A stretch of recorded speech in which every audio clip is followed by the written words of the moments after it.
Hello बच्चों, नमस्कार। मैं अजित शर्मा एएस एम्पायर नामक किसी यूट्यूब चैनल पर आपका स्वागत करता हूं। मैं आप लोगों से बता देना चाहता हूं कि मैं इस यूट्यूब चैनल के माध्यम से आप लोगों को नाइन्थ का क्लास जो है, नाइन्थ क्लास का जो मैथ का पोर्शन है, मैं आप लोगों को सॉल्व कराऊंगा। ठीक है, तो चलिए हम लोग आज का क्लास स्टार्ट करते हैं। आज के क्लास से हम लोग वन चैप्टर से जो है स्टार्ट करेंगे। चलिए हम लोग स्टार्ट करते हैं। अगर हम लोग चैप्टर वन की बात करें, क्लास नाइन्थ के मैथ का, तो उसका नाम है संख्या पद्धति। देखते हैं।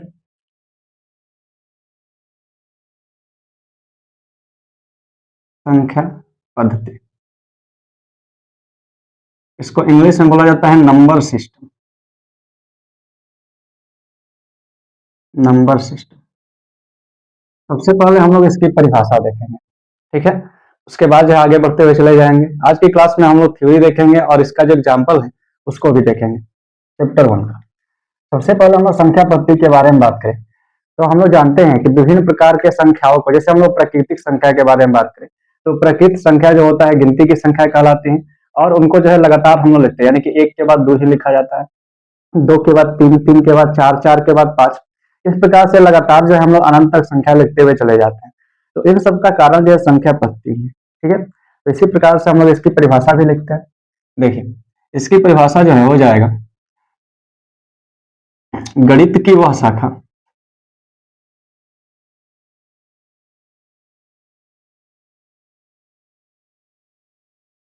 शाखा जिसके अंतर्गत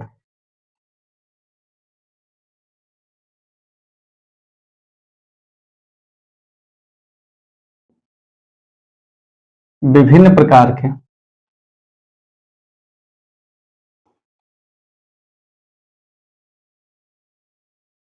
संख्याओं को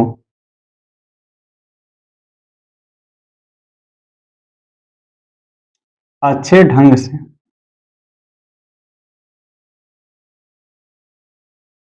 व्यवस्थित कर लिखते हैं तथा समझते हैं, उसे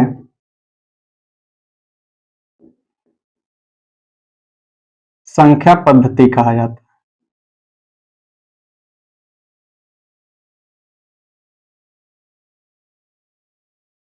ठीक है, आप लोग समझ पा रहे होंगे। यहाँ पे बोला जा रहा है कि गणित की वह शाखा जिसके अंतर्गत विभिन्न प्रकार के संख्याओं को अच्छे ढंग से व्यवस्थित कर लिखते हैं तथा समझते हैं, तो उसे हम लोग संख्या पद्धति कहते हैं। जैसे में अगर देखा जाए एग्जाम्पल के तौर पर, तो हम लोग जानते हैं प्राकृत संख्या। प्राकृत संख्या जो होती है एक से स्टार्ट होती है, तो यहाँ पे एक लिखेंगे, दो लिखेंगे, तीन लिखेंगे, चार, इस प्रकार से करते करते अनंत तक जो है चली जाती है। ठीक है, तो ये क्रमवार जो लिखा जा रहा है संख्या, इन संख्याओं को क्रमवार लिखने का कारण ये संख्या पद्धति है। अब हम लोग संख्या पद्धति में जो है उनके गुणों के आधार पर संख्याओं को विभिन्न वर्गों में बांटा गया। बारी बारी से उनका प्रकार भी हम लोग देख लेते हैं। देखिए, सबसे पहले अगर बात करें तो यहाँ पे लिखेंगे कि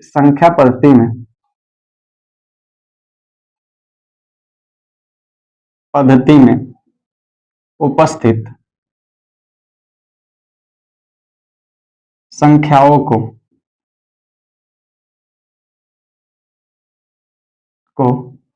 उनके गुणों के आधार पर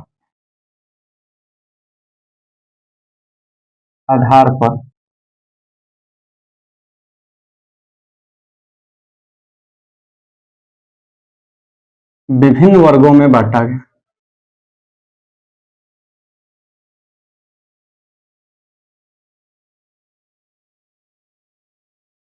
ठीक है, सबसे पहला टर्म आता है प्राकृत संख्या।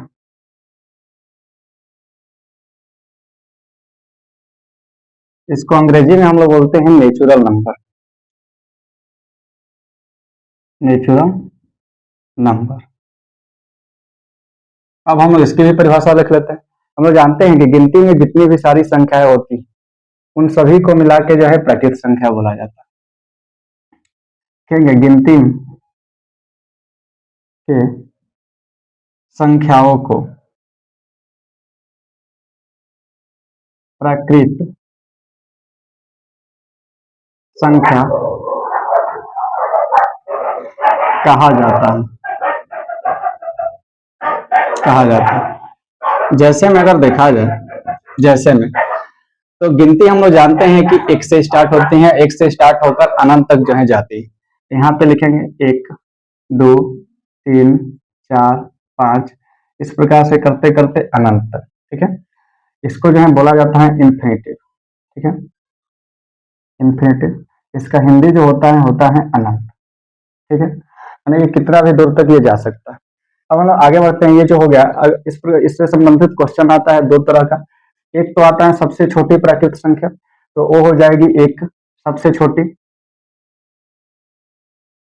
छोटी प्राकृत संख्या, और सबसे बड़ी प्राकृत संख्या जो हो जाएगी वो हो जाएगी अनंत।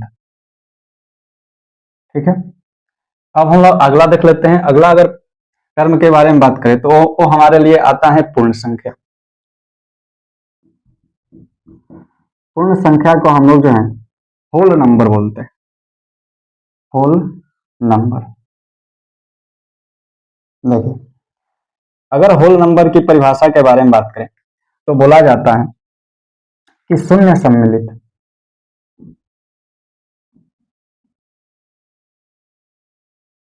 सम्मिलित प्राकृत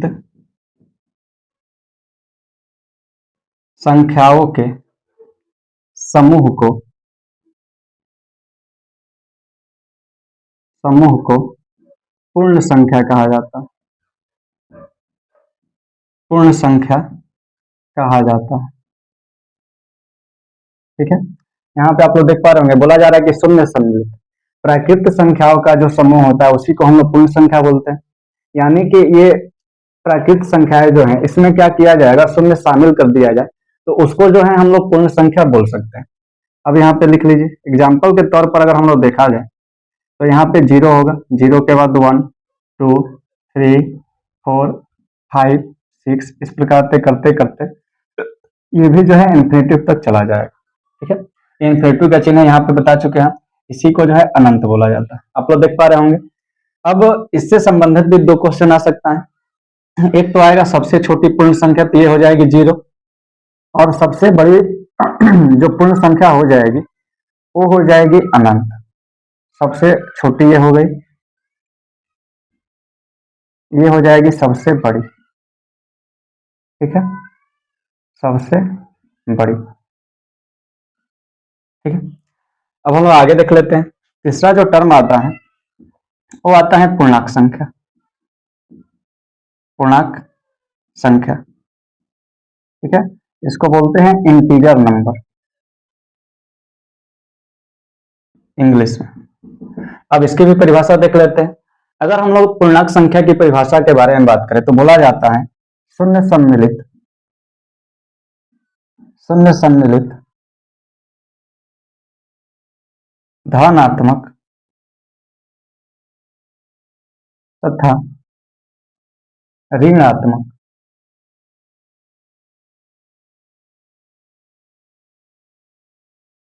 संख्याओं के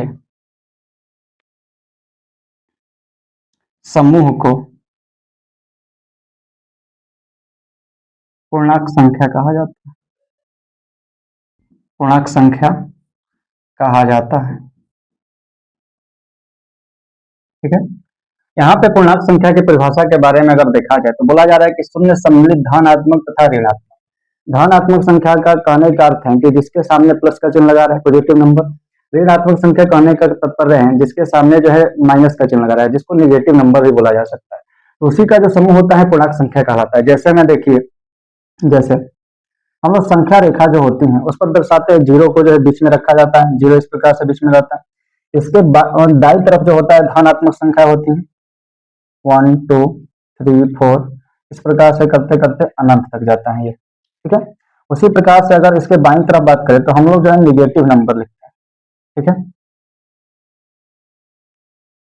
उसी प्रकार से करते करते ये भी माइनस में अनंत तक जाएगा। ठीक है, आप लोग समझ पा रहे होंगे। तो इससे संबंधित भी दो क्वेश्चन आ सकता है। ये जो है सबसे छोटी पूर्णांक संख्या हो जाएगी, माइनस में इंफिनिटिव, और प्लस का इन्फिनेटिव जो है सबसे बड़ी संख्या हो जाएगी।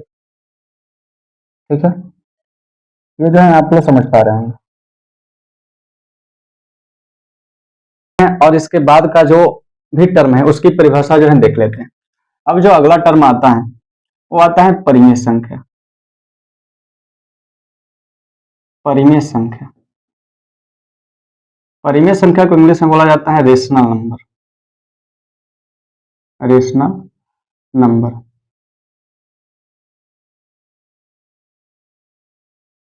अब इसकी परिभाषा हम लोग देख लेते हैं। देखिए, वे संख्याएं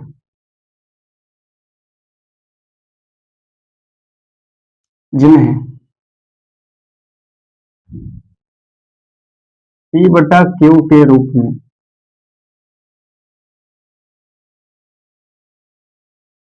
लिखा जा सके,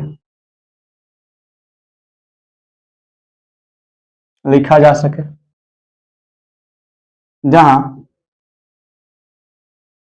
P व Q कोई पूर्णांक हो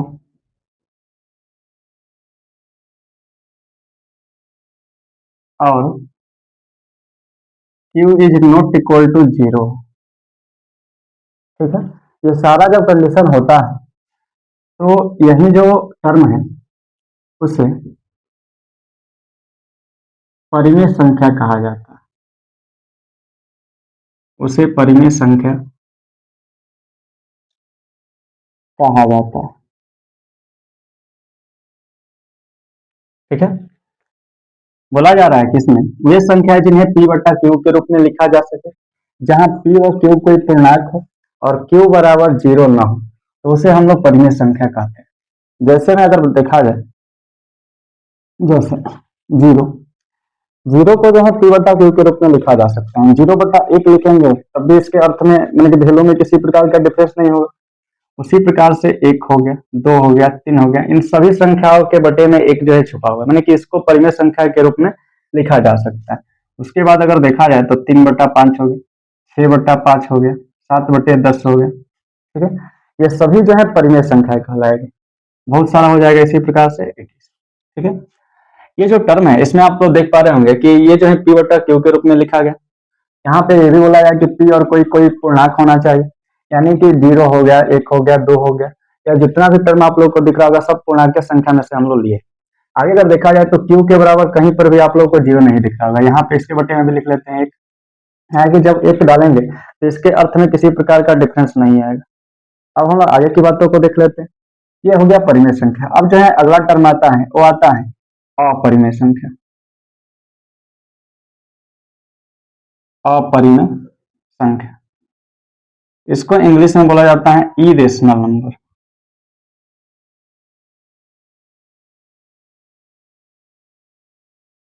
इरेशनल नंबर। ठीक है, यहाँ पे इसकी परिभाषा जो है लिखा जाएगा कि वे संख्याएं जिन्हें P बटे Q के रूप में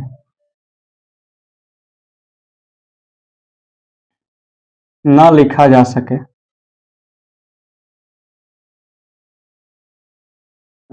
उसे अपरिमेय संख्या कहा जाता है। ठीक है, मतलब कि वे संख्या जिन्हें P बटा Q के रूप में न लिखा जा सके उसे हम लोग अपरिमेय संख्या कहेंगे। जैसे में आप लोग देख सकते हैं, जैसे हो जाएगा √2। ठीक है, √2 का अगर स्क्वायर रूट जब हम लोग निकालेंगे तो इसका स्क्वायर रूट तो कुछ आ नहीं पाएगा, कारण कि दो जो है एक परफेक्ट स्क्वायर नंबर नहीं है। आगे बढ़ते हैं, उसी प्रकार से √3 हो जाएगा, उसी प्रकार से √5/3 हो जाएगा, उसी प्रकार से √7/3 हो जाएगा। बहुत सारा हो जाएगा इस प्रकार से एडीसी। उम्मीद करता हूँ आप लोग हमारी बातें समझ पा रहे होंगे। अब हम लोग अगला टर्म देखते हैं जो आता है वास्तविक संख्या। वास्तविक संख्या, इसको इंग्लिश में बोला जाता है रियल नंबर। Real number. ठीक है, इसकी भी परिभाषा हम लोग देख लेते हैं। अगर इसकी परिभाषा के बारे में बात करें तो बोला जाता है कि अपरिमेय तथा परिमेय संख्याओं के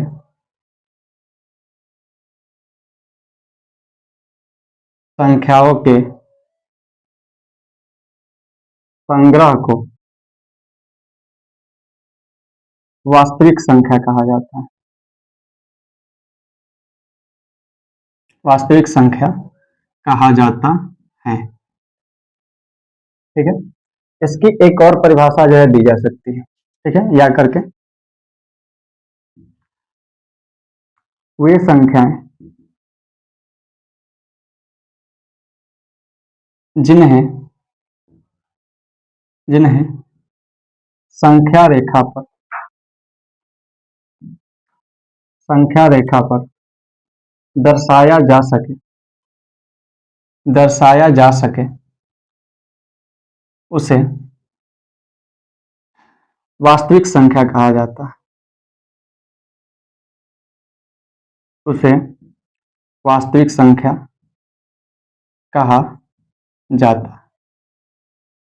ठीक है, ये जो है टर्म हो जाएगा। अब इसका एग्जाम्पल अगर हम लोग देखना चाहें, एग्जाम्पल में हम लोग ले सकते हैं, ये हो जाएगा 4 भी हो जाएगा, माइनस का 4 भी हो जाएगा। इन सभी पदों को जो है हम लोग संख्या रेखा पर आसानी से दर्शा सकते हैं। उसके बाद अगर बात करें तो ये एक अपरिमेय संख्या भी है। उसके अलावा अगर देखा जाए तो रूट 2 भी जो है ये हो जाएगा वास्तविक संख्या। क्या है कि इसमें इसकी परिभाषा में आप लोग देख पा रहे हैं, यहाँ पे लिखा गया है परिमेय तथा अपरिमेय, यानी कि इसमें परिमेय भी शामिल होगा और अपरिमेय भी जो है शामिल होगा। इसके अलावा 5 प्लस का रूट 2 भी हो सकता है। अगर इसको भी दर्शाना चाहें तो दर्शा सकते हैं, या हम लोग इस आधार पे इस परिभाषा के आधार पे देखें तो एग्जाम्पल जो है सत्य है। उसके अलावा देखा जाए तो 7 प्लस का रूट 5 भी हो सकता है। इसी प्रकार से बहुत सारे एग्जाम्पल जो है हो जाएगा इसका।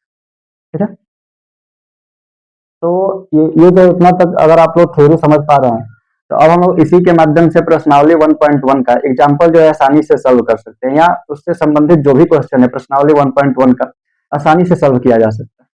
उम्मीद करता हूँ आप लोग हमारी बातें समझ पा रहे होंगे।